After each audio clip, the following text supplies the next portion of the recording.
हरे बासा बाकटाए दी हो फटिया चिराए दी हो मारा बाछा बाए दी हो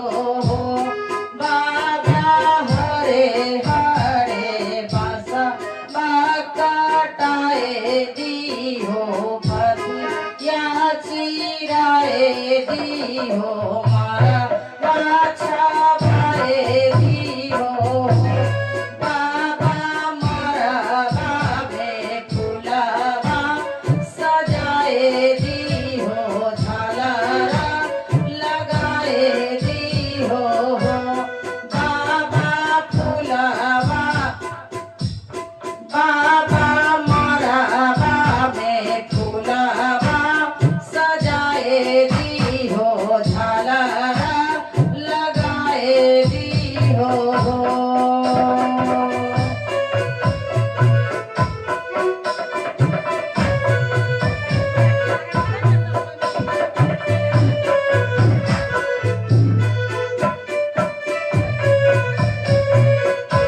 बाबा क्या कहते हैं पापा बेटी हरे हरे बासा काटाए देवो बतिया चिराए देवो मारबा छबाए देवोगे बेटी मारबा में फुलवा सजाए देवो झालरा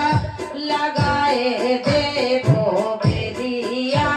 बनाई देवोगे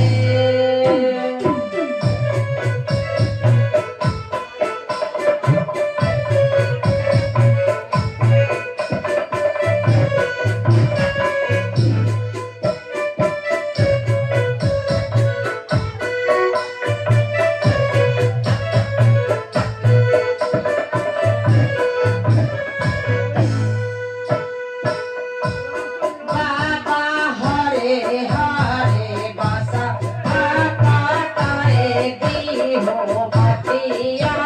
चिराए दी हो मारबा छबाए दी हो बाबा मारबा में फुलवा सजाए दी हो झालरा लगाए दी हो बेदिया बनाए दी होगे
हे